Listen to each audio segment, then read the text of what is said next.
আসসালামু আলাইকুম, সবাই কেমন আছেন?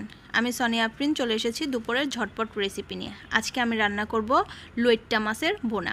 এর জন্য প্রথমে আমি প্যানে তেল দিয়ে দিয়েছি এবং একটু বেশি পরিমাণে পেঁয়াজ কুচি নিয়ে নিয়েছি। এখন আমি খুব সুন্দর করে পেঁয়াজটাকে বেরেস্তা কালার করে নেব। তবে তার আগে আমি এখানে সামান্য পরিমাণে লবণটা অ্যাড করে দিব, কারণ পেঁয়াজটা খুব ইজিলি নরম হয়ে যাবে এবং বেরেস্তাটা খুব তাড়াতাড়ি হয়ে যাবে। এটা কিন্তু একটা আমার গোপনীয় টিপস, আপনাদের সাথে আজকে শেয়ার করে নিলাম। এখন আমি খুব সুন্দর করে পেঁয়াজটা নেড়েচেড়ে বেরেস্তা কালার করে নেব। আর এই ধরনের ভুনা মাছের রান্নার ক্ষেত্রে আপনারা অবশ্যই পেঁয়াজটাকে বেরেস্তা কালার করে নেবেন, কারণ এতে স্বাদটা আরও বেশি বেড়ে যায়। দেখেন আমি অলরেডি নেড়েচেড়ে এটাকে বেরেস্তা কালার করে ফেলেছি। এখন আমি এখানে অ্যাড করে দিব ফ্রোজিং করা টমেটোটা আমি ফ্রোজিং করার আগে সিদ্ধ করে নিয়েছিলাম। সো আমার এখানে আর টমেটোটাকে সিদ্ধ করার জন্য কোনো ধরনের পানি অ্যাড করতে হবে না। এটার মধ্যে যতটুকু আইস আছে এবং তেলটা দিয়ে এটাকে সিদ্ধ করা হয়ে যাবে বাকিটুকু। এখন আমি খুব সুন্দর করে এটাকে নেড়ে চেড়ে নেব। তারপরে আমি দিয়ে দিব সব ধরনের মশলা। দেখেন মশলা দেওয়ার আগে আমার টমেটোটার কালারটা মাশাআল্লাহ অনেক সুন্দর এসেছে। এখন আমি মশলাগুলো অ্যাড করে দিচ্ছি এক এক করে।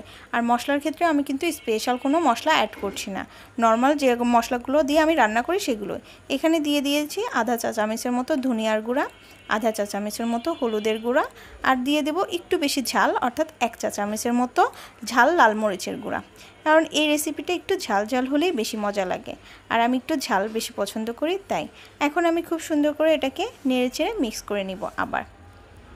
এখন এখানে আমি অ্যাড করে দিব সামান্য পরিমাণে কাঁচামরিচের যে বেশি দাম বাপরে বাপ, সেই জন্য অল্প একটু করে দিয়ে রান্না করতে হবে। আমি কাঁচামরিচটা অ্যাড করে দিয়ে ভালো করে নেড়েচেড়ে এখানে একটু পরিমাণে দিয়ে দিব পানি, কারণ পানিটা ছাড়া কিন্তু মশলাটা সুন্দর করে কষানো যাবে না এবং নিচে পুড়ে যাবে, তখন পোড়া মশলার একটা স্মেল চলে আসবে। খুব সুন্দর করে এখন নেড়েচেড়ে এটাকে আমি কষিয়ে নিলাম। দেখেন আমি কষানোর পরে এটাকে একটু ঢেকে দিয়েছি। এখন এটা প্রায় 5 মিনিটের মতো ঢেকে রেখেছিলাম। এখন এটার মধ্যে আমি আবার অ্যাড করে দিব মাছ, তবে তার আগে একটু নেড়েচেড়ে নিতে হবে। আমি এখন নেড়েচেড়ে মাছটা অ্যাড করে দিচ্ছি। আর আপনারা যারা ফার্স্ট টাইম লইট্টা মাছ দেখছেন তারা দেখেন এই মাছটা কত বেশি নরম।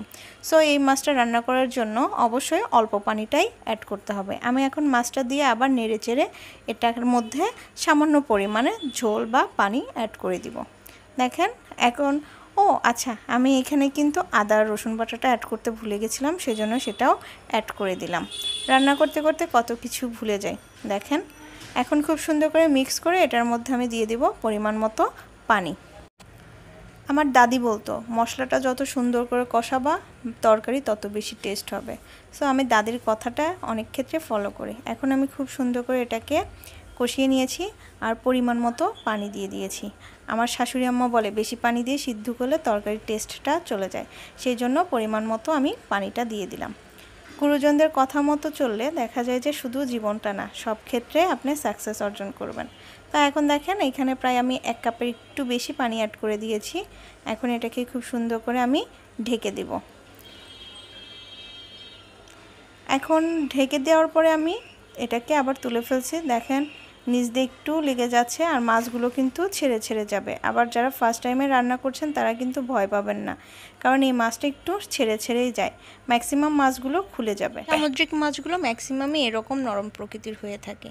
যারা যারা প্রথম লইট্টা মাছ দেখছেন তারা অবশ্যই কমেন্টসে জানাবেন এবং বাসায় ট্রাই করবেন। দেখেন এখন আমি দিয়ে দিয়েছি সামান্য পরিমাণে জিরার গুঁড়া এবং এখানে দিয়ে দিচ্ছি সামান্য পরিমাণে ধনেপাতাটা কুচি। আমি প্রত্যেকটা রেসিপিতেই ধনেপাতাটা দিয়ে থাকি, কারণ এতে আমার মনে হয় যে তরকারির স্বাদটা একটু বেশি লাগে। দেখেন আমি খুব সুন্দর করে ধনেপাতাটা কেটে এখন এটাকে সার্ভ করে নিচ্ছি। কেমন হয়েছে আমার রান্নাটা অবশ্যই কমেন্টসে জানাবেন আর বাসায় অবশ্যই ট্রাই করবেন। আপনারা সবাই অবশ্যই জানেন যে সমুদ্রের মাছে অনেক বেশি আয়োডিন থাকে। এটা যেমন আমাদের বড়দের জন্য খুবই ভালো, তেমন ছোট বাচ্চাদের জন্য খুবই স্বাস্থ্যকর। সো আপনাদের বাসায় যাদের ছোট বাচ্চা আছে তাদেরকে অবশ্যই সামুদ্রিক মাছগুলো খাওয়ানোর জন্য চেষ্টা করবেন। আমার ভিডিওটা যাদের ভালো লাগে তারা অবশ্যই আমার চ্যানেলটা সাবস্ক্রাইব করবেন, লাইক কমেন্ট এবং শেয়ার দিয়ে ভরিয়ে দেবেন। আপনাদের এই ভালোবাসাতেই আমার পথ চলাটা খুব সুন্দর হয়ে যাচ্ছে। দেখা হবে নতুন কোনো ভিডিওতে নতুন কোনো রেসিপি নিয়ে। আল্লাহ হাফেজ, আসসালামু আলাইকুম।